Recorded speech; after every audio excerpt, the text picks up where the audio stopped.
All right, so today we're gonna work on a hem stitch, and I've checked to make sure my shed is clear. That way, if I have any tangled strings at that point of the heddle, we can take care of that now.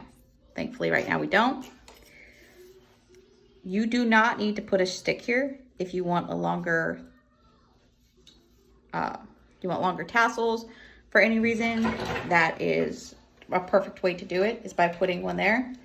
I am doing this for the video because I want it to be easier to see where I'm starting the hem stitch versus on the knot.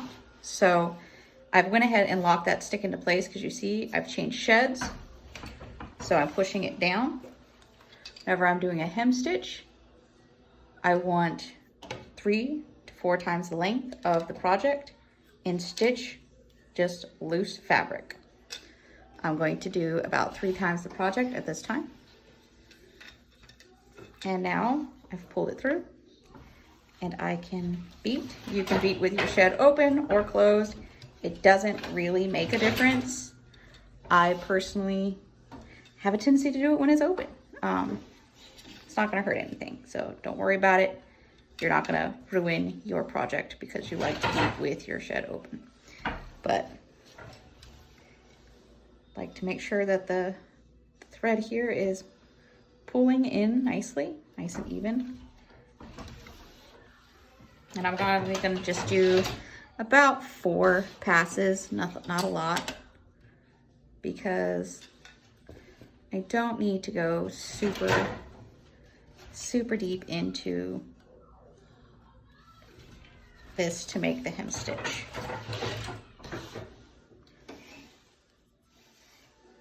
So I've already got, there we go, 4. This pattern later is going to be a just some coasters, a nice simple overshot pattern. But I take the string, I have my needle. I got it off of Amazon. You can use a plastic one. It's just a tapestry needle. I prefer the metal. I feel like it slides through the fabric a little bit easier. Just tie a quick little knot so it's secure when you go through and it doesn't keep falling off.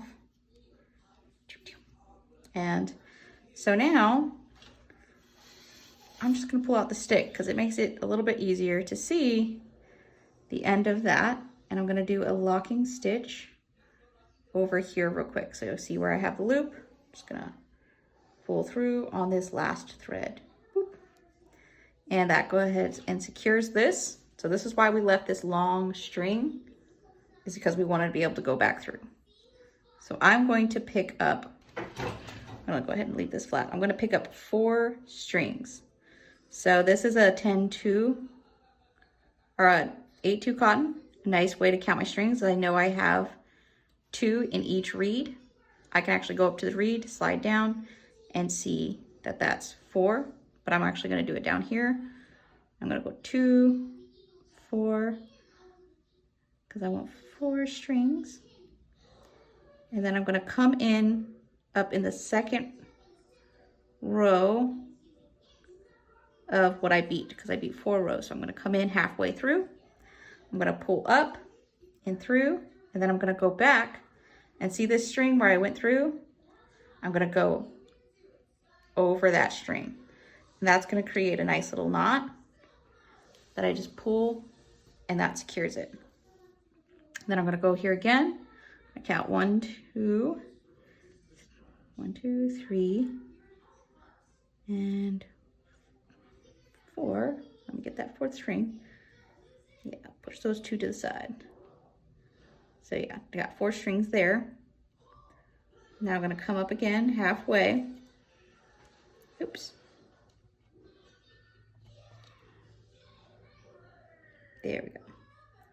And just make sure I have my 4 strings. And you can do whatever you think is best for your pattern.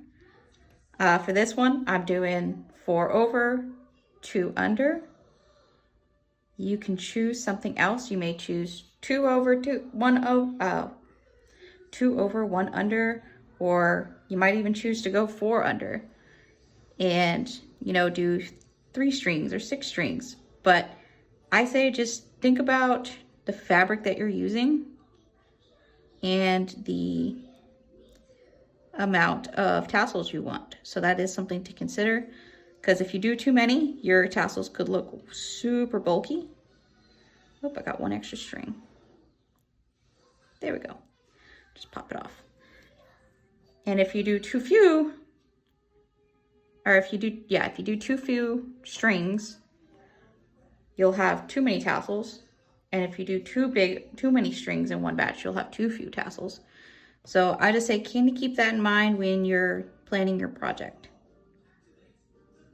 But yeah, so we just go 1, 2, 3, 4, then 2 under.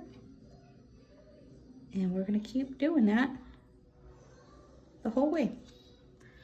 Pull through, go under, pull over. So first time is under across, and second time is just under over.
So we're coming to the end here, and what you'll see is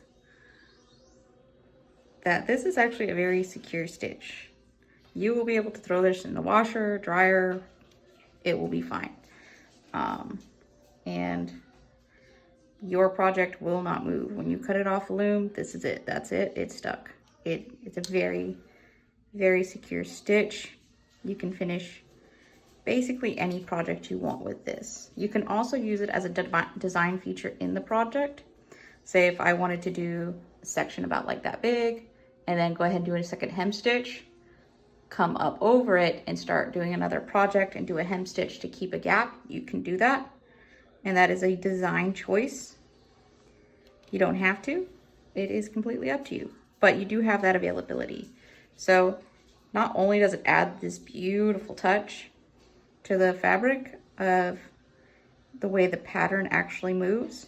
So I'm actually gonna change the size of these last two because I don't have 4 ends.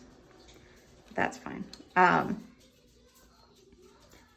It changes the way the fabric looks at the end, and you can finish your projects any way you want. This is just a great way to finish things like scarves or like these coasters that I'm doing. We'll do another little locking stitch.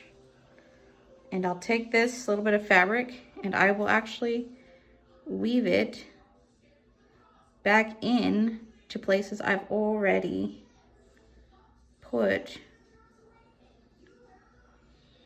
the fabric. So I'm going over one, under one right now in the fabric, and I'll weave this in about 1 inch. Now, you don't always have to do this. It's definitely something that's useful to do because it will prevent in the future this becoming loose and coming out. So whenever we're finishing ends with our weaving, we'll kind of use this technique of weaving back into the project. I'm gonna go ahead and put that there. I will cut that string off in a minute. But now That string is in, it is secure. This hem stitch is complete. It's in the way. Okay, I might have to cut that needle sooner than later because it's cut this needle off. It's free. And now you can do whatever you want with this project. So I can feel free to start on an additional color. At this point in the project, I can just go right in with a blue. And the way I'm going to add this new color in is I'm actually going to take it, wrap it around this end, and tuck it in again about a 1/2 inch and an inch. Then I'm going to beat it down. So you can see where I did that right now. But as the project goes, if you're not changing colors all the time, you know, like or you're not adding in new fiber every time, that's going to beat down pretty nicely and you're not going to notice it. You can hardly notice it now. And there you go. Now you have a hem stitch and this is nice and secure. If I cut this part off the loom, my weaving is not coming on undone.